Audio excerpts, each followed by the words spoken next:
Hi, I'm Adam Porter and this is my top 100 board game mechanisms that I love and 10 that I really don't.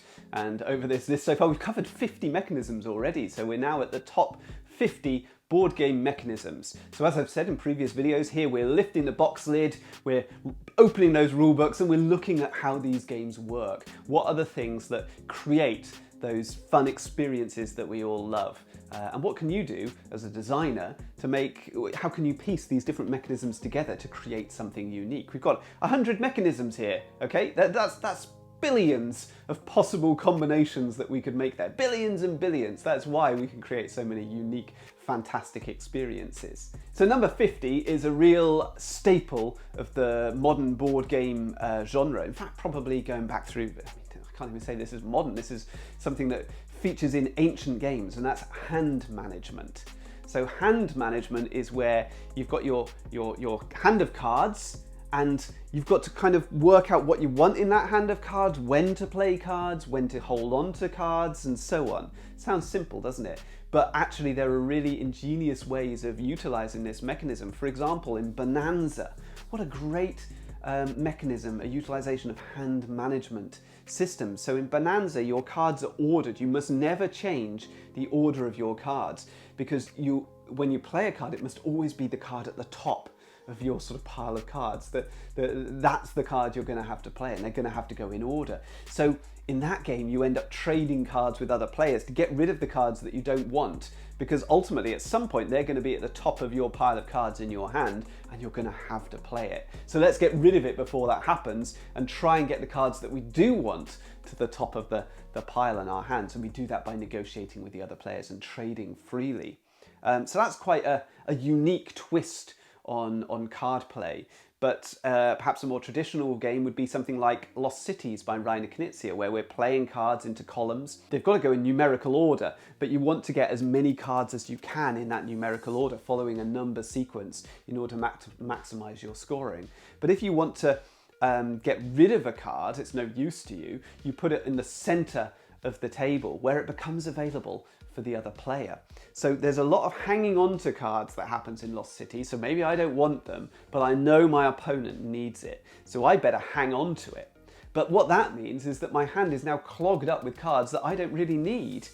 So is it worth it clogging up my hand, which is limiting my ability to play the cards that I want to play, just to prevent my opponent from getting them? Well, maybe it is. Maybe that's better. Maybe it's better that my opponent doesn't get to play those cards, but I'm playing with, a much limited hand. I've talked previously about the game Enchanted Plumes and the clever way that we do hand management in that game, where you can play either 1 or 2 cards on your turn, and then you draw cards from the deck, or you swap cards with the central display. But of course, if you're swapping cards with the central display, that means that your hand size is not getting any bigger, you're not replenishing any cards. So in fact, your hand size is getting smaller and smaller and you're playing with a reduced pool. So every now and then you might want to play a turn where I just play 1 card instead of the optimized version, where we play 2 cards and draw cards from the deck blind rather than getting those nice open ones where I know what I'm getting. So that game is all about hand management and mitigating your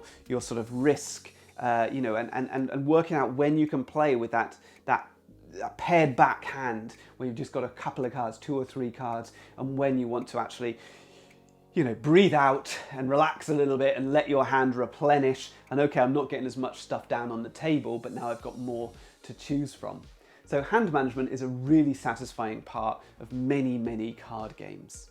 Number 49 is positive interaction.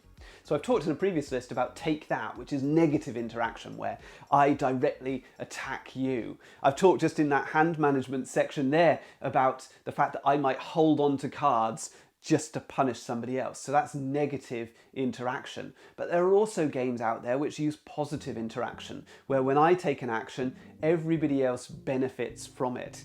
And that's really, really satisfying. It's a good way of getting interaction into a game without any bad feeling or anybody feeling frustrated.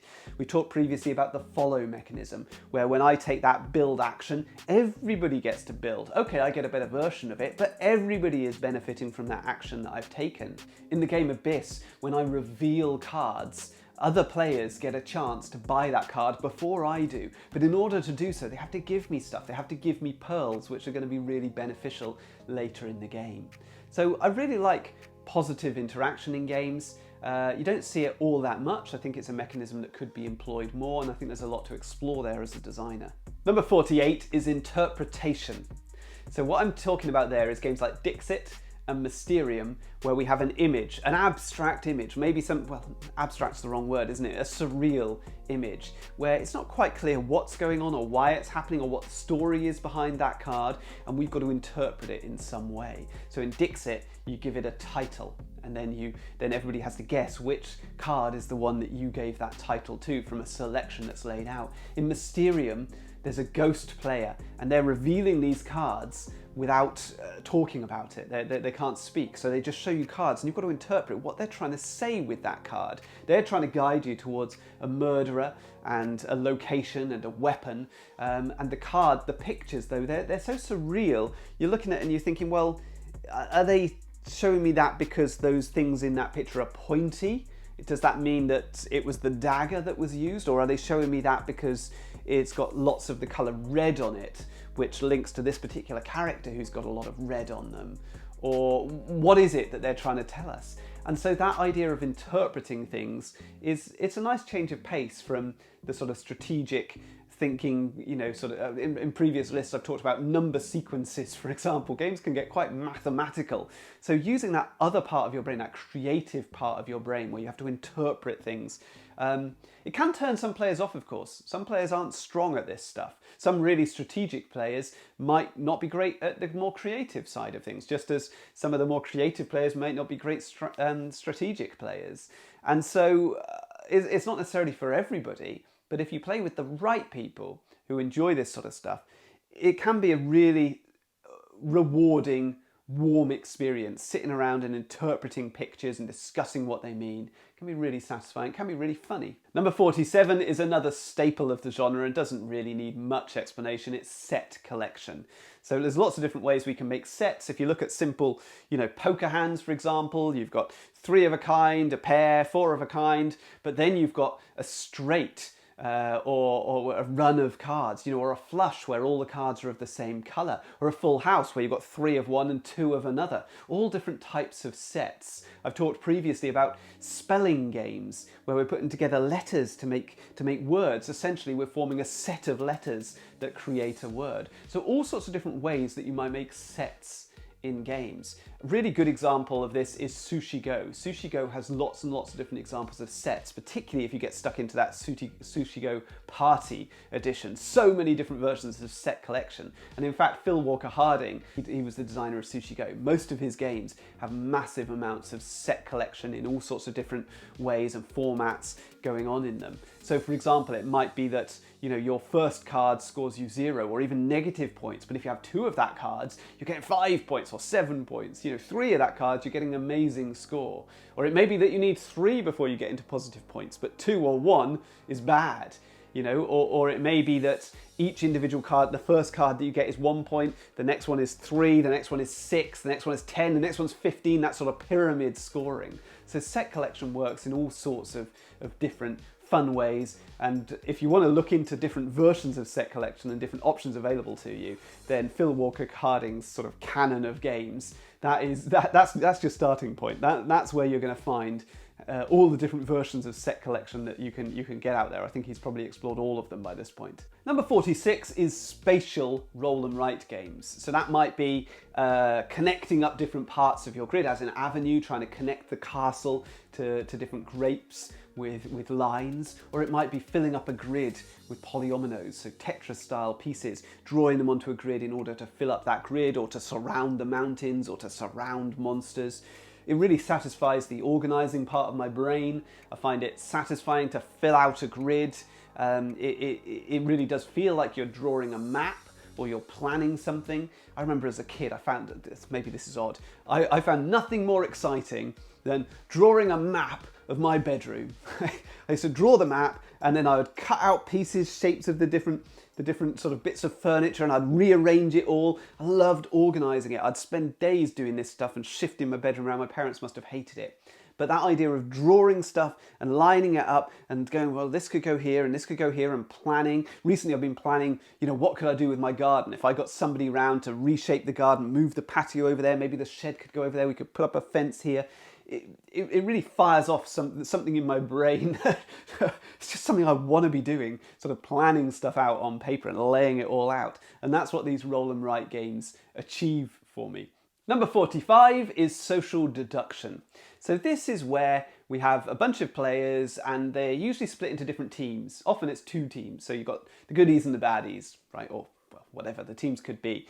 And you might know, some players know who's on their team. Maybe the baddies know who's on their team, but the goodies don't know who's on their team. So everyone shut their eyes at the beginning when the roles have been handed out.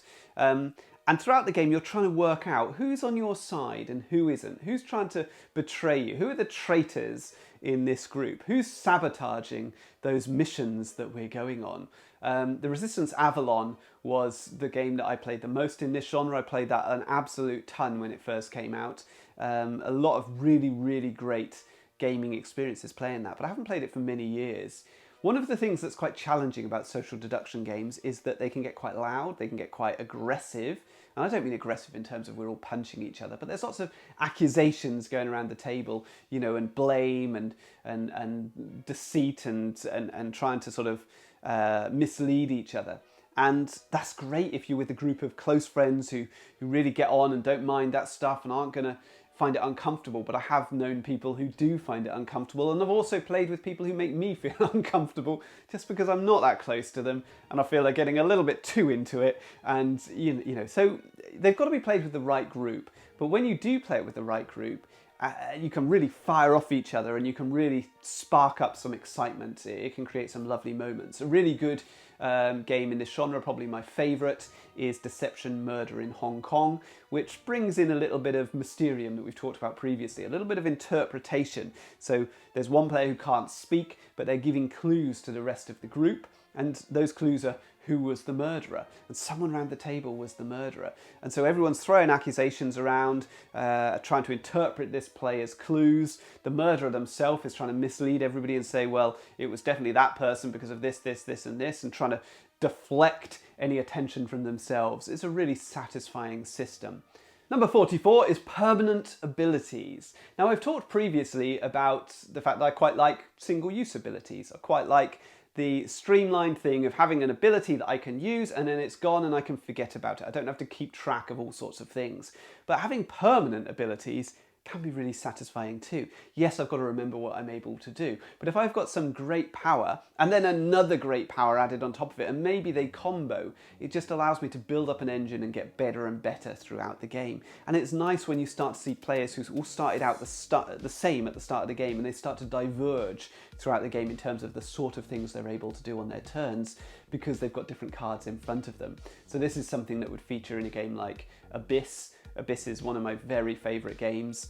In Evolution, my absolute favourite game. That's all about special powers. You're evolving these creatures by giving them different traits that allow them to get access to food that the other creatures can't access, or maybe get access to the food first before the others can. Or perhaps they even turn carnivore and start eating the other players, so the other players start to develop their defences by giving themselves hard shells and horns and things like this. It's great when you see things evolving and powers in play, and those powers remain in play throughout the game. Number 43 is tile laying, and I'm talking here specifically about monominos, or squares. Okay, single square tiles, as you see in Carcassonne. Now, Carcassonne was, I've been playing games all my life, but Carcassonne was the first of the sort of Euro games that I came across that kind of got me into all this stuff. And I remember being in that shop and talking to, it was Rules of Play in Cardiff, and talking to the shopkeeper and him say, what game could I play this Christmas? And him showing me Carcassonne and saying to me, it's like a jigsaw, but you build it all together. You create the board as you go by laying down these square tiles and connecting up roads and cities. And I was like, wow, a game can be this. I'd never thought that a game could be that, with a board sort of growing as we play the game. How fantastic, you know? And so obviously now it's hard to get myself into that mindset because I've seen so many different game systems, but it was really exciting for me at the time. And actually I've played many games now over the years with these single tiles, these monomino tiles, games like Cacao and Voluspa, and Isle of Skye is a great one, a little bit more complex than Carcassonne, with an economic side to it where we're putting value on these tiles and then trying to sell them to the other players, but essentially still the same thing, trying to connect up terrain, rivers, mountains, roads. It's a lovely little puzzle. It creates a nice look on the table. It's intuitive, but it's refreshing for people coming from traditional games into the hobby. So I've still got a lot of time for tile laying with monominos. And we're back to Dixit, the Dixit mechanism. But I'm not here talking about interpretation and creativity anymore. What I'm talking about here is specifically the scoring, where when you give your card a title in Dixit, so I name it something, and then it gets mixed up with the other cards and everything's revealed, and people have to guess which one was my card. Well, I want some people to get it right, but I don't want everyone to get it right. So the scoring in Dixit is, if nobody guesses my card, I get 0 points. And if everybody guesses my card, I get 0 points. So I've got to come up with a clue that's just obscure enough that some people around the table will get it and other people don't. And that is just the ingenious scoring mechanism. The crux of the whole game is based around that concept. Don't be too obvious, but don't be too obscure. And that's the delicious decision when you're when you're being creative, coming up with those clues. Another game that does it is the game or Hein, it's also called, which is a party game where, again, you're giving clues. These are verbal clues to a film or a person, a personality or something like that. Very simple game, but again, you want some of the players to guess it and others not to. So you've got to kind of split the group and try and just be obscure enough. Number 41 is speed reaction. Now, this probably isn't a huge surprise to you that I like these sort of games. I've already talked about real-time games and perception, speed perception and things like that. But this one is more about physical reactions and reflexes. So it might be laying out your cups in speed cups. So you have a picture and it's got colours in a certain order and you've got to position your cups in that order before the other players. So something which is all about dexterity. Or it might be something like Plaparagai, which I reviewed earlier this year, which is a game where you lay out a card and there's a whole bunch of rules about what you have to say based on the colour of the card, the animal on the card, what other cards on the table, and the rules change depending on those different combinations. So you often find yourself saying the wrong thing or stumbling over yourself, and you're not allowed to hesitate, otherwise you're gathering up cards, and you don't want to be doing that. You want to be getting rid of your cards. So I find this really, I always find it amusing, the sort of falling over yourself to say the right thing, to do the right thing before the other players. Other games like Ringelding, where I've got to put little sort of bands on my fingers, matching the bands showing on the hand, on the card. Real simple stuff. But I do love that physical dexterity race or that verbal race to get the words out before the other players. So that's numbers 50 to 41. I hope you found some games there that spark your interest, maybe games that you want to look up or mechanisms you might want to employ in your own designs. But as usual, I want to mention one type of mechanism in games that I really don't enjoy. And so today, the one that I've chosen is be funny. I really don't like games which require you as a player to be funny.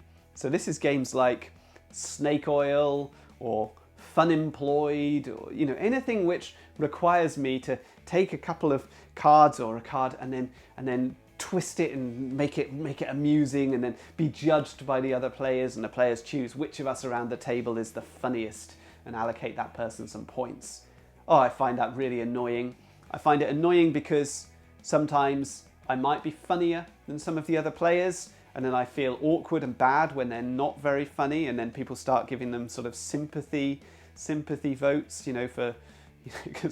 because you can't just have one person getting all the stuff. And then more often, I'm not the funniest at all. In fact, I'm barely funny at all, and there's somebody else who's hilarious, and then I feel really awkward because I want to be as funny as them, but I'm not. And then so I'm getting the sympathy votes, and I know I'm getting sympathy votes. Oh, I find it so awkward and cringy. To be honest, I won't play these games anymore. I used to play them and have a go, and now I just think, oh, do you know what? It just makes me feel so awkward. I either feel bad for myself or I feel bad for other people when I'm playing them, which takes all the joy out of it, of course. Anyway, that's my own personal moan. I know a lot of people enjoy these games, and good for you. Good for you. There's nothing wrong with that. Go and have fun with them. But yeah, they're not for me. Anyway, I hope you enjoyed this video.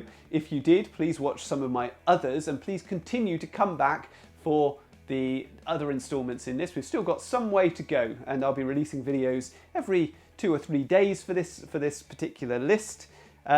Please comment, let me know what you thought. Please subscribe if you haven't already done so, and I'll see you next time.